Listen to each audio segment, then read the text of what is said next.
پاک افغان مذاکرات ناکام، 3 روز تک جاری رہنے والے ان مذاکرات میں دہشت گردی، دوحہ معاہدے پر عمل درآمد اور علاقائی امن پر تفصیلی بات کی گئی، تاہم فریقین کسی نتیجے پر نہیں پہنچ سکے۔ وزیر اطلاعات عطا تارڑ نے کہا کہ افغان طالبان کی جانب سے پاکستان مخالف دہشت گردی کی مسلسل حمایت کے باعث پاکستان کی کوشش بے سود ثابت ہوئی۔ اپنے ٹوٹ میں کہا، پاکستان نے افغان طالبان حکومت سے کالعدم ٹی ٹی پی اور بی ایل ایف کے حملوں پر بارہا احتجاج کیا اور دوحہ معاہدے پر مکمل عمل درآمد کا مطالبہ کیا، مگر افغان قیادت نے سنجیدگی کا مظاہرہ نہیں کیا۔ طالبان حکومت نہ صرف افغان عوام کی نمائندہ نہیں بلکہ اپنی بقا کے لیے جنگی معیشت پر انحصار کر رہی ہے۔ ذرائع کے مطابق مذاکرات کے دوران افغان وفد کا موقف بار بار تبریر ہوتا رہا۔ تیسرے روز مذاکرات 18 گھنٹے تک جاری رہے، جن میں افغان وفد نے کئی بار پاکستان کے منطقی اور جائز مطالبات کیے،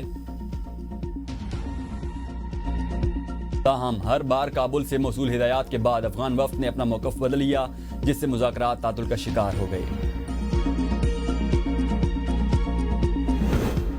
پاکستان کی طرف کسی نے نظر اٹھا کر دیکھا تو اس کی آنکھیں نکال دیں گے۔ ہم چاہتے ہیں کابل کسی کا چمچہ نہ بنے، عزت دار ہمسائے کی طرح رہے۔ وزیر دفاع خواجہ آصف کہتے ہیں، بھارت اپنی شکست اور ذلت کا بدلہ کابل کے ذریعے لینا چاہتا ہے۔ نئی دہلی نے کابل کے ذریعے پاکستان کے خلاف پراکسی جنگ شروع کر رکھی ہے۔ طالبان وفد 5 دفعہ یقین دہانیاں کرانے کے بعد پیچھے ہٹ گیا۔ مذاکرات کا اختیار کابل حکومت کے پاس نہیں ہے۔ مجھے ان باتوں کا اندازہ مذاکرات کی پہلی نشست میں ہو گیا تھا۔ ماضی کے جن حکمرانوں نے طالبان کی حمایت کی، ان پر مقدمہ چلنا چاہیے۔ اسرائیل نے غزہ جنگ بندی معاہدے کی دھجیاں اڑا دیں۔ اسرائیلی وزیر اعظم نیتن یاہو نے اسرائیلی فوج کو غزہ میں فوری اور شدید حملوں کا حکم دیا، جس کے بعد رفح سمیت کئی علاقوں پر فضائی حملے کیے گئے۔ ان حملوں میں متعدد فلسطینی شہید اور درجنوں زخمی ہوئے۔ عینی شاہدین کے مطابق ایک میزائل الشفا اسپتال کے حکم میں گرا۔ عرب میڈیا کا کہنا ہے کہ تازہ ترین حملوں میں 2 مزید فلسطینی شہید ہوئے۔ اسرائیلی آرمی چیف نے اعلان کیا کہ جب تک آخری یرغمالی نہیں مل جاتا، حماس کے خلاف جنگ ختم نہیں ہوگی۔ امریکی نائب صدر جے ڈی وینس نے کہا کہ غزہ میں جنگ بندی برقرار ہے اور اگر کسی اسرائیلی فوجی پر حملہ ہوا تو ممکن ہے اسرائیل اس کا جواب دے رہا ہو۔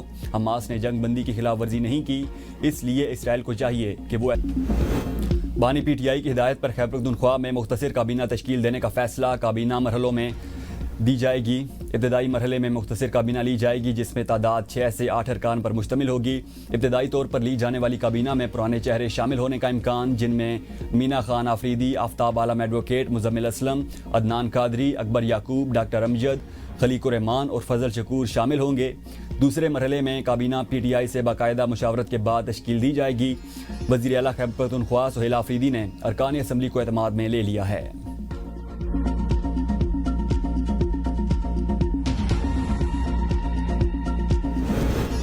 فیلڈ مارشل کا عرب ممالک کا دورہ کامیاب ملٹری ڈپلومیسی کی شاندار مثال قرار۔ مصر، اردن اور سعودی قیادت کا پاکستان کی مسلح افواج پر مکمل اعتماد کا اظہار۔ آئی ایس پی آر کے مطابق فیلڈ مارشل کی اہم ملاقاتوں میں انسداد دہشت گردی، دفاعی تعاون اور انٹیلیجنس اشتراک پر تفصیلی بات چیت ہوئی۔ فیلڈ مارشل کے دورے سے پاکستان کا خطے میں امن، استحکام اور مشترکہ سلامتی کے لیے کلیدی کردار اجاگر ہوا۔ آرمی چیف کی فعال عسکری سفارتکاری پاکستان کے عالمی وقار میں اضافے کا باعث ہے۔ عرب قیادت نے پاکستان کی مسلح افواج کی پیشہ ورانہ صلاحیتوں پر مکمل اعتماد کا اظہار کیا۔ فیلڈ مارشل کے یہ دورے مسلم ممالک کے مابین عسکری اتحاد، تعاون اور یکجہتی کی مضبوط علامت بن گئے ہیں۔ مارکہ حق کے بعد کامیاب ملٹری ڈپلومیسی کے نتیجے میں پاکستان عالمی سطح پر باوقار اور مضبوط حیثیت کے ساتھ ابھر رہا ہے۔ افغان سمیت کسی بھی غیر ملکی کو پراپرٹی کرائے پر دینے والوں کے خلاف پرچے کا حکم۔ وزیر اعلیٰ پنجاب مریم نواز شریف کی زیر صدارت امن و امان پر مسلسل چھٹا اجلاس۔ غیر قانونی طور پر مقیم افغان باشندوں کی نشاندہی کے لیے مساجد میں اعلان کرانے کی ہدایت۔ کسی بھی غیر ملکی کو گھر، دکان، فیکٹری، ہوٹل اور پیٹرول پمپ وغیرہ کرائے پر دینے کی روزانہ رپورٹ دینے کا حکم۔ پٹواری، نمبردار اور ایس ایچ او غیر ملکیوں کو دی گئی پراپرٹیز کو رپورٹ کرنے کے ذمہ دار قرار۔ تمام اضلاع میں غیر قانونی طور پر مقیم غیر ملکیوں کے بارے میں فیلڈ سروے کرانے پر اتفاق۔ وزٹ ویزا یا غیر قانونی طور پر پاکستان میں داخل ہو کر ملازمت کرنے والے غیر ملکیوں کے خلاف قانونی کارروائی کا فیصلہ۔ بے نامی اور مشکوک پراپرٹیز کے بارے میں بھی رپورٹ طلب کر لی گئی۔ پنجاب میں مقیم افغان باشندوں کا درست ڈیٹا پیش کرنے کی ہدایت۔ آزاد کشمیر قانون ساز اسمبلی میں ان ہاؤس تبدیلی۔ وزیر اعظم چودھری انوار الحق کو استعفیٰ کے لیے دی جانے والی مہلت ختم۔ پیپلز پارٹی کی اعلیٰ قیادت عدم اعتماد کی حکمت عملی پر مشاورت کے باوجود تذبذب کا شکار۔ پیپلز پارٹی نمبر پورا ہونے کے باوجود اسمبلی میں عدم اعتماد کی تحریک جمع نہ کرا سکی۔ پیپلز پارٹی کی صفوں میں عدم اعتماد کی تحریک کے حوالے سے غیر یقینی صورتحال۔ وزارت عظمیٰ کے امیدوار کے لیے تاحال کسی ایک نام پر متفق نہ ہو سکی۔ تحریک عدم اعتماد آج جمع کرائی جانے کا امکان۔ نون لیگی ارکان نے تحریک عدم اعتماد پر دستخط کر دیے۔ وزیر اعظم آزاد کشمیر انوار الحق کا تحریک عدم اعتماد کا مقابلہ کرنے کا فیصلہ۔ جماعت اسلامی نے وزیر اعظم کو اسمبلی توڑنے کی تجویز دے دی۔ تحریک عدم اعتماد خطرے میں پڑ گئی۔ جماعت اسلامی کا کہنا ہے کہ آزاد کشمیر اسمبلی تحلیل کر کے نئے انتخابات کرائے جائیں۔ آزاد کشمیر کا سیاسی منظرنامہ پھر الجھ گیا۔ مسلم لیگ نون کا نئے وزیر اعظم کے لیے پیپلز پارٹی کو ووٹ دینے سے صاف انکار۔ آزاد کشمیر میں نئی حکومت کا حصہ بھی نہیں بنے گے۔ ذرائع کے مطابق تحریک عدم اعتماد میں ساتھ دیا جائے گا۔ تحریک عدم اعتماد الگ مسئلہ ہے۔ قائد ایوان کا انتخاب آئینی عمل ہے، اس کے لیے پیپلز پارٹی کو ووٹ نہیں دیں گے۔ وفاقی وزیر احسن اقبال نے میڈیا سے گفتگو میں کہا، موجودہ آزاد کشمیر سیٹ اپ کی نااہلی کی وجہ سے انتظامی گورننس اور ترقی کے مسائل پیدا ہوئے۔ امیر مقام بولے، جوائنٹ ایکشن کمیٹی کے ساتھ معاہدے پر عمل درآمد یقینی بنائیں گے۔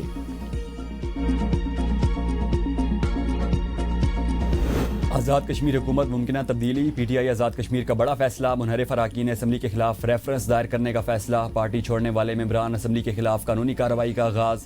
صدر P T I Azad Kashmir سردار عبدالقیوم نیازی نے لیگل ٹیم کو فوری ریفرنس تیار کرنے کی ہدایت دے دی۔ ذرائع کے مطابق الیکشن ایکٹ کے تحت پارٹی چھوڑنے والا رکن اسمبلی نااہلی کا سامنا کر سکتا ہے۔ پی ٹی آئی کے 4 اراکین اسمبلی کے خلاف ریفرنس پہلے ہی اسپیکر اسمبلی کو بھجوا چکا ہے۔ سلمان اکرم راجہ کا کہنا ہے، آزاد کشمیر میں سیاسی کھیل کھیلا جا رہا ہے۔ اس سے پہلے بھی کشمیر میں مصنوعی نظام کو قائم کرنے کی کوشش کی گئی۔ پہلے بھی ہمارے 29 MNAs کو توڑا گیا۔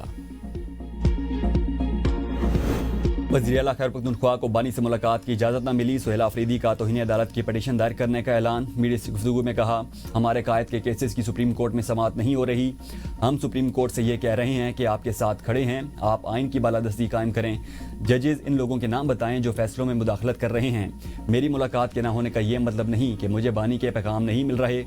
سوال یہ ہے کہ مجھے بانی سے کیوں نہیں ملنے دیا جا رہا۔ ہم آئین و قانون کی بات کرتے ہیں، پھر بھی ہمیں دیوار سے لگایا جا رہا ہے۔ آئین میں کابینہ کے لیے کوئی ٹائم فریم نہیں۔ جب بھی بانی کی طرف سے کال آئے گی ہم تیار بیٹھے ہیں۔ بیرسٹر گوہر نے کہا، پاکستان میں انصاف نہیں، صرف فیصلے ہو رہے ہیں۔ عدالت سے درخواست گزار ہیں کہ اپنے احکامات پر عمل درآمد کرائیں۔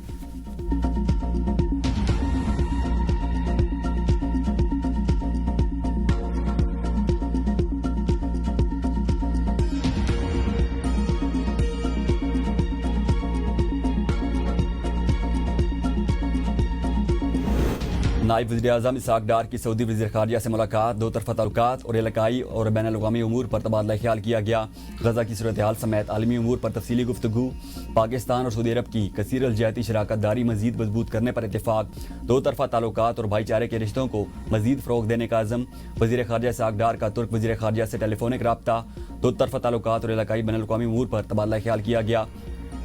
غزہ کی صورتحال سمیت عالمی امور پر تفصیلی گفتگو۔ فلسطین میں دیر پامن کے قیام کے طریقہ کار پر غور کیا گیا۔ Chairman joint chief of staff committee general Tahir Shamshad Mirza کی بنگلہ دیش کے آرمی چیف سے ملاقات۔ مختلف سطح پر باہمی دوروں کے تسلسل پر اتفاق۔ ISPR کے مطابق ملاقات میں عالمی اور علاقائی سلامتی کی صورتحال پر تبادلہ خیال کیا گیا۔ پاکستان اور بنگلہ دیش کی افواج کے مابین تعاون مزید مضبوط بنانے پر زور۔ دونوں رہنماؤں نے پاک بنگلہ دیش دفاعی تعاون میں مثبت پیش رفت کو سراہا۔ گمراہ کن مہمات اور تقسیم پھیلانے والی اطلاعات پر تشویش کا اظہار۔ ایرانی صدر کی پاک افغان معاملات بہتر کرنے کے لیے ثالثی کی پیشکش۔ ایرانی صدر نے وفاقی وزیر داخلہ محسن نقوی سے ملاقات میں کہا، ایران اور پاکستان کے درمیان تعلقات تاریخی، مذہبی اور برادرانہ بنیادوں پر قائم ہیں، جنہیں مزید مستحکم بنانے کی ضرورت ہے۔ خطے میں تنازعات سے بچنا اور تناؤ کو کم کرنا وقت کی اہم ضرورت ہے۔ آج مسلم ممالک کو پہلے سے زیادہ اتحاد، بھائی چارے اور مشترکہ خطرات کے مقابلے میں یکجہتی کا مظاہرہ کرنا چاہیے۔ وزیر داخلہ محسن نقوی نے یقین دلایا کہ پاکستان ایران کے ساتھ قریبی اور فعال تعاون جاری رکھے گا تاکہ خطے میں امن، ترقی اور باہمی اعتماد کو مزید فروغ دیا جا سکے۔ ہم کسی صورت میں جنگ نہیں چاہتے، طالبان کے ساتھ مذاکرات کے ذریعے مسئلے کا حل نکالا جائے، PTI رہنما اسد کیسر کہتے ہیں۔ سہیل آفریدی 4 کروڑ عوام کا نمائندہ ہے، لارجر بینچ نے فیصلہ دیا۔ وزیر اعلیٰ KPK کی بانی PTI سے ملاقات کرائی جائے۔ غیر قانونی اور غیر آئینی طور پر سہیل آفریدی کی بانی سے ملاقات نہیں ہونے دی جا رہی۔ سہیل آفریدی پہلی مرتبہ MPA بنا اور اسے ذمہ داری ملی۔ اگر سہیل آفریدی اور بانی کی ملاقات ہو جائے تو کیا ہو جائے گا؟ توشاخانہ 2 کیس کی آج اڈالہ جیل میں ہونے والی سماعت منسوخی کے حوالے سے بانی پی ٹی آئی کے وکلاء کو آگاہ کر دیا گیا۔ توشاخانہ 2 کیس کی نئی تاریخ آج جوڈیشل کمپلیکس اسلام آباد میں دی جائے گی۔ National cyber crime investigation agency میں کرپشن ڈی جی NCCIA وقار الدین سید کو تبدیل کر دیا گیا۔ گریڈ 21 کے سید خرم علی نئے ڈی جی NCCIA تعینات۔ خرم علی پنجاب حکومت کے زیر نگرانی خدمات انجام دے رہے تھے۔ وقار الدین سید کو اسٹیبلشمنٹ ڈویژن رپورٹ کرنے کی ہدایت۔ رشوت لینے کے مقدمے میں NCCIA کے افسران کا جسمانی ریمانڈ منظور۔ عدالت نے ملزمان کو 3 دن کے جسمانی ریمانڈ پر FIA کی تحویل میں دے دیا۔ ڈکی بھائی کی اہلیہ کی مدیت میں additional director Muhammad Sarfaraz, deputy directors Muhammad Usman, زوار احمد اور ریاض خان سمیت 9 افسران کے خلاف مقدمہ درج کرایا گیا تھا۔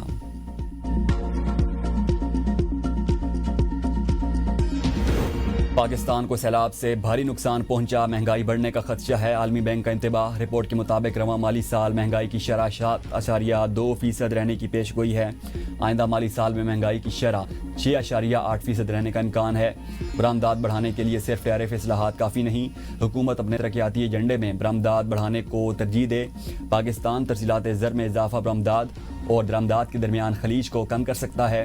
پاکستان بجٹ میں اعلان کردہ نیشنل ٹیرف پالیسی پر عمل درآمد یقینی بنائے۔ پاکستان پہلی بار تیز ترین معاشی گروتھ ریجن میں شامل۔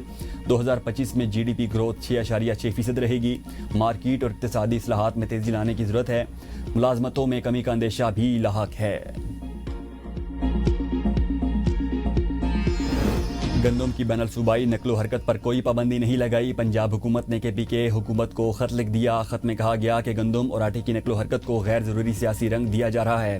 گندم کی نقل و حرکت کے لیے باقاعدہ پرمٹ جاری کیے گئے۔ خیر پختونخوا حکومت نے اپنے عوام کے لیے گندم کے ذخیرے کا انتظام نہیں کیا۔ 26 ارب روپے کے ٹیکس ریکوری FBR آج کلب روڈ پراپرٹی کی نیلامی کرے گا۔ نیلامی سے ارب روپے کی آمدن متوقع۔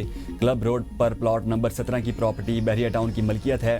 FBR نے 4 ستمبر کو 10 گاڑیوں کی نیلامی سے 1 کروڑ وصول کر چکا۔ بحریہ ٹاؤن کے ایکسائز ریکارڈ کے مطابق 500 سے زائد گاڑیاں ہیں۔ نیب نے بھی 50 سے زائد گاڑیاں بحریہ ٹاؤن کے قبضے میں لی تھیں۔ FBR ٹوٹل 26 ارب روپے کی بحریہ ٹاؤن سے متعلقہ مزید پراپرٹیز کی آئندہ چند ہفتوں میں نیلامی کرے گا۔ پاکستان کی فضائی حدود آج بھی صبح 6 سے 9 بجے تک بند رہے گی۔ ایئرپورٹ اتھارٹی کے تمام ایئر لائنز اور ایویشن کمپنیز کو جاری نوٹم کے مطابق کراچی اور لاہور فلائٹ ریجن میں مخصوص روٹس کمرشل پروازوں کے لیے بند رہیں گے۔ فیصلہ ممکنہ طور پر پاکستان کی سرحد کے قریب بھارتی فوج مشقوں کے پیش نظر کیا گیا۔